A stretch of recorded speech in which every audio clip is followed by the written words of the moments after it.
Jadi, sistem rem mampu menghentikan putaran roda karena ada gesekan antara komponen dinamis yang terhubung ke roda dan komponen statis yang terhubung ke chassis motor. Khusus pada rem cakram, gesekan ini arahnya saling menjepit.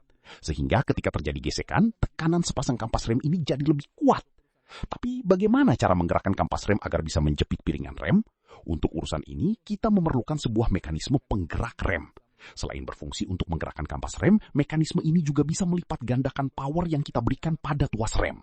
Inilah sebabnya rem cakram itu terasa ringan. Untuk melakukan hal tersebut, mekanisme ini menggunakan hukum Pascal. Hukum Pascal sendiri dipakai pada perangkat hidrolik untuk melipat gandakan power outputnya. Agar lebih gampang untuk memahami hukum Pascal ini, perhatikan ilustrasi berikut. Bisa kita lihat di sini. Dalam bejana, terdapat 2 silinder dengan diameter yang berbeda. Lalu kita letakkan piston yang memenuhi masing-masing silinder. Sebelum lanjut, sebaiknya subscribe dulu ya. Subscribe dulu guys, please. Subscribe sekarang juga woi, channel Adu Mekanik. Agar kita lebih semangat sharing pengetahuan mekanika. Jangan lupa, komen, like, dan share jika video ini bermanfaat. Di video ini kita akan membahas bagaimana rem cakram pada motor kita dapat bekerja. Rem cakram sendiri digunakan pada hampir setiap motor yang diproduksi saat ini. Alasannya, rem cakram itu sangat pakem. Dan untuk mendapatkan pengereman yang pakem itu, kita cuma menekan tuas rem dengan tenaga kecil saja. Lalu bagaimana cara rem cakram bisa melakukan pengereman dengan pakem meski dengan penekanan yang kecil? Ada 2 faktor yang memungkinkan itu dapat terjadi. Pertama, karena arah gesekannya. Yang kedua, karena mekanisme power rem yang mampu melipat gandakan input yang dikenakan pada tuas rem. Mari kita bahas satu persatu. Jadi, sistem rem mampu menghentikan putaran roda karena ada gesekan antara komponen dinamis yang terhubung ke roda dan komponen statis yang terhubung ke chassis motor. Khusus pada rem cakram, gesekan ini arahnya saling menjepit.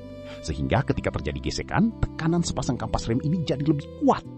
Tapi bagaimana cara menggerakkan kampas rem agar bisa menjepit piringan rem? Untuk urusan ini, kita memerlukan sebuah mekanisme penggerak rem. Selain berfungsi untuk menggerakkan kampas rem, mekanisme ini juga bisa melipat gandakan power yang kita berikan pada tuas rem. Inilah sebabnya rem cakram itu terasa ringan. Untuk melakukan hal tersebut, mekanisme ini menggunakan hukum Pascal. Hukum Pascal sendiri dipakai pada perangkat hidrolik untuk melipat gandakan power outputnya. Agar lebih gampang untuk memahami hukum Pascal ini, perhatikan ilustrasi berikut. Bisa kita lihat di sini. Dalam bejana, terdapat 2 silinder dengan diameter yang berbeda. Lalu kita letakkan piston yang memenuhi masing-masing silinder. Jika kita dorong piston input dengan tenaga tertentu, piston akan turun. Saat piston turun, itu akan menekan fluida di dalam silinder dengan tekanan tertentu. Sesuai hukum Pascal, tekanan input sama dengan tekanan output. Itu artinya, fluida akan mendorong piston output dengan tekanan yang sama dengan tekanan input.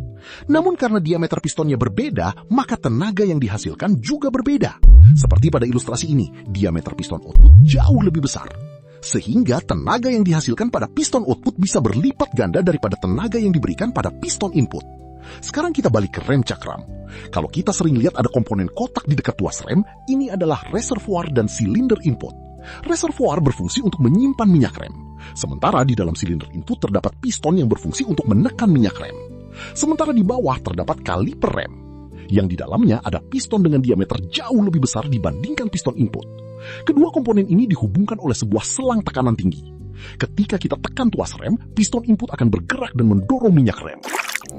Minyak rem akan mendorong piston di dalam kaliper sehingga kampas rem bisa menjepit piringan rem. Dan terjadilah pengereman. Sebenarnya begitulah cara kerja rem cakram. Tapi mungkin ada yang masih bingung. Kenapa kampas rem bisa menjepit piringan rem padahal piston ada di satu sisi saja? Ini disebabkan konfigurasi kaliper rem yang mampu bergerak ke kiri dan ke kanan. Jadi kaliper ini memang dibaut pada chassis tapi masih bisa bergerak sedikit ke kiri dan ke kanan. Sehingga cukup satu sisi piston itu sudah bisa menghasilkan gerakan yang menjepit piringan rem. Konfigurasi ini dikenal dengan istilah floating caliper. Dan ini yang paling umum digunakan pada sepeda motor. Selain konfigurasi floating, ada juga konfigurasi 2 piston. Konfigurasi ini memiliki 2 pasang piston pada sisi kiri dan kanan kaliper. Sehingga kaliper tidak perlu bergeser, tapi sepasang piston ini yang akan bergerak menjepit kampas rem. Untuk performa, kaliper dual piston memang lebih kuat. Karena menggunakan lebih banyak piston output, jadi luas total silinder output makin besar. Ini membuat tenaga yang mampu dilipat gandakan jadi lebih besar lagi. Meski demikian, kaliper tipe dual piston ini sangat memakan tempat. Oleh sebab itu, jarang dipakai pada kendaraan berukuran kecil. Itulah penjelasan mengenai rem cakram pada motor.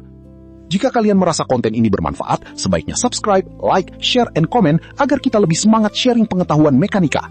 Sampai jumpa di konten kita selanjutnya. Salam satu gear.